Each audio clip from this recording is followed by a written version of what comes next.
Okay, so I'm doing a degree in maths and physics, and when I tell people that, and you may have experienced this yourself if you're doing, for example, A-level maths or A-level physics or computer science or something similar, that you'll usually get one of a few kind of almost scripted results. They're usually the same. And it's usually something like, oh, I hated that in school, or that's really complicated. I would hate to do that, or something along those lines. In this video, I want to focus on that first one, that people have this idea that certain subjects are, or certain topics are more complicated than other ones. Because it made me stop to think, as an insider, I don't really perceive that. I don't think to myself, this stuff that I'm studying is super complicated, at least not all the time. I don't think this is super complicated. If I were doing something like an English degree, perhaps it would be much simpler. So I don't really have that feeling. Perhaps I don't have that feeling because once you understand something, it stops being complicated. So when you're looking at something that you don't understand yet, it seems complicated, and when you understand it, it stops being complicated. And this actually ties into the broader question of how you are supposed to understand complicated topics. I never really asked myself that before, so I had to take a step back and first ask, well, what makes something complicated to begin with? Like I said, as an insider, for many of the things that people see as complicated, I just don't. So perhaps it's because I understand that. So what does it mean for something to be complicated, and why are some things, quote unquote, more complicated than others? So I did the natural thing of comparing. Well, I looked at other subjects. I looked at the syllabus for things like business, literature, history, A-levels and undergraduate degrees, and there were quite a few things that did become very obvious to me and that I did notice, and I don't think it is what you would expect. So two major things stood out to me. For one, the syllabus of each of those subjects that I was looking at was almost immediately accessible to me. Not in the fact that I could write an essay on the specific details of, Alexander the Great's life, for example, but just that I could look at the syllabus and the list of topics that were given that people would be studying, and I could immediately understand, okay, this is something I have some vague sense of knowledge about. Okay, so if you had listed the life of Alexander the Great, or some module to do with marketing, these are all tangible ideas that I can immediately look at and understand, at least to some extent, what is going to be taught in this particular module or in this A-level subject. And the second thing, and this is an idea that people have generally, is there's a lot more variance in what you speak about. For example, if you were to write an essay in an English class, there's almost an unlimited, to a reasonable extent anyway, number of options of things you can talk about.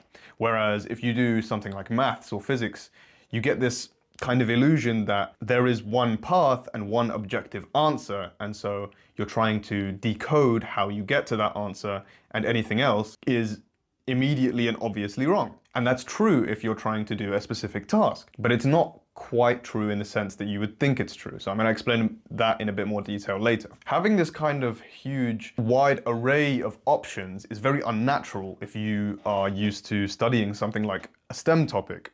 When I then go back to looking at comparatively the subject syllabus for something like A-level physics or an undergraduate, and the listing of different modules for something like maths or physics, something becomes glaringly obvious once again. Well, you read the list, and unless you've actually studied this subject, you don't even know what this is even referring to. So if I told you linear algebra or real analysis, unless you had studied those subjects or those topics, you don't even know what I'm referring to even be able to understand how to, do methods in those topics, or to be able to understand what those topics are trying to achieve. And actually, when you go deeper into subjects like physics or mathematics, you learn that they are almost as subjective as something like literature. So going from Newtonian to quantum mechanics is not necessarily, like, nature hasn't changed, for example,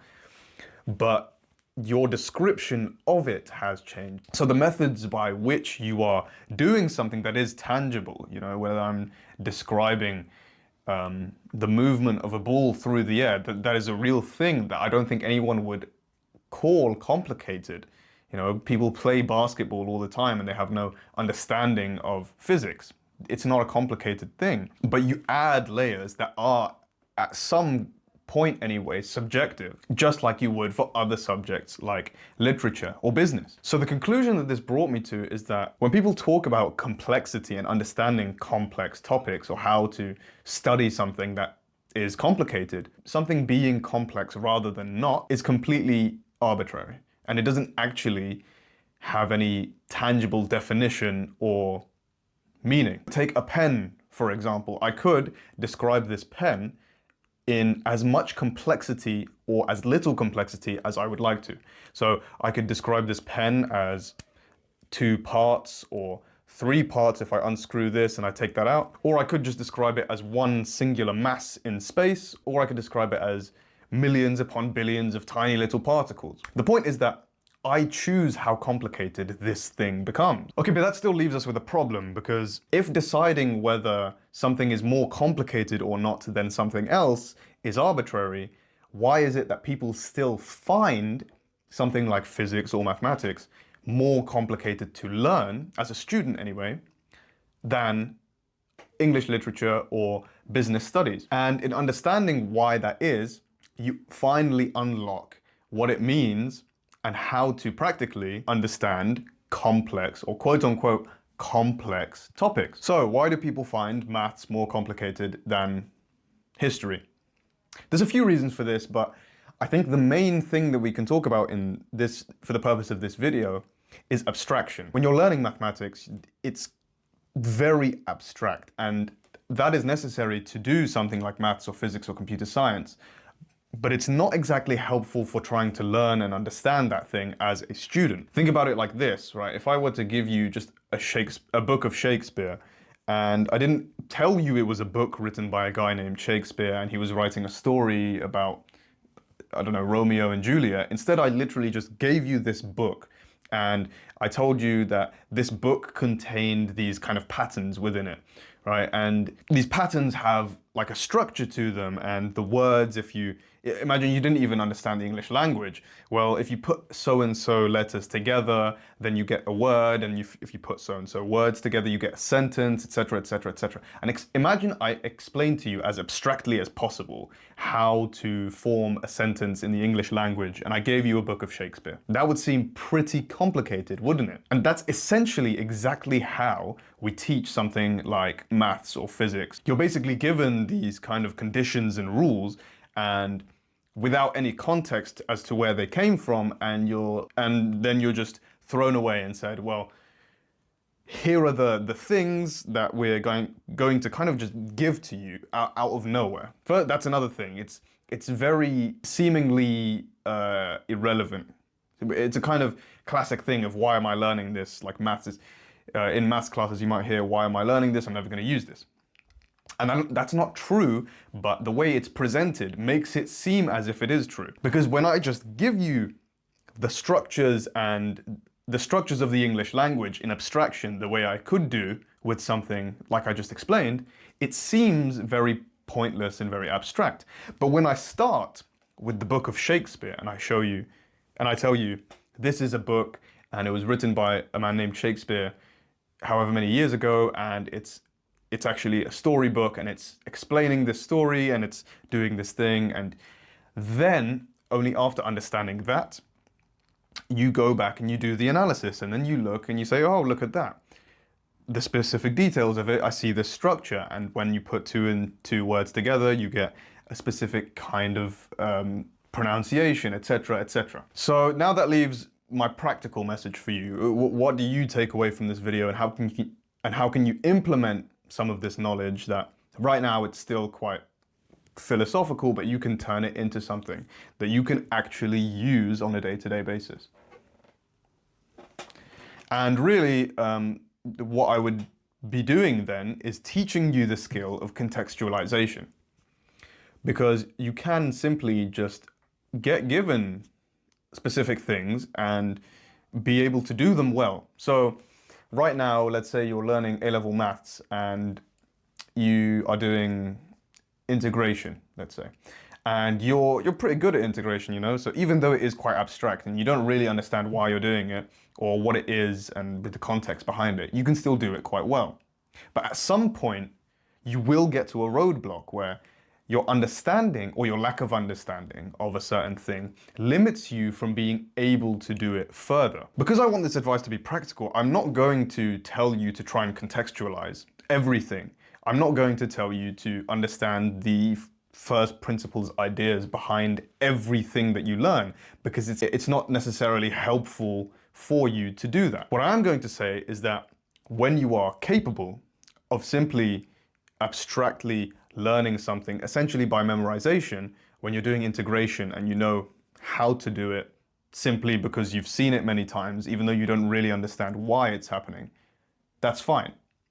But when you do reach a roadblock and do not understand why to do something or how to solve a particular problem, that is when you need to understand, you need to go back and you need to contextualize. And you don't need to overthink this either. I mean, it can literally be as much detail or as little detail as you need to get the task done. So, for example, if there's something that continuously, and you'll know it's continuously an issue because because you've seen my previous videos and you're recording everything you're doing and you're taking notes of which topics you're not doing so well on and the scores that you're getting on your papers. But anyway, when there is something that you clearly do not understand because are incapable of doing because of a lack of understanding, just take, for example, before you do the next set of questions for that thing, an hour beforehand, just go on Google or ChatGPT or anything you need to, and just ask it questions. Try and understand the context behind the thing you're doing. So put everything into perspective. This is especially helpful with something like physics, where you can really get bogged down into the details of any specific thing because you're not looking at the bigger picture. So start to look at everything in an almost common sense manner. Ask questions that a 5-year-old would, literally. And you have powerful tools like AI to do this for you. Some things will require more levels of detail for you to be able to do a practical task, like answering a question. But that level of detail doesn't make it more complicated. And every time you do this process, you're digging deeper into fundamental mechanisms of what's going on in this system, and more importantly, understanding where this part of the system fits in to the bigger picture. Okay, so I hope you gained something useful from that. That's all I have for you today. And if you did find that useful, please make sure to like this video and subscribe to the channel, because I will be uploading more videos just like this one in the future. Thank you, have a nice day.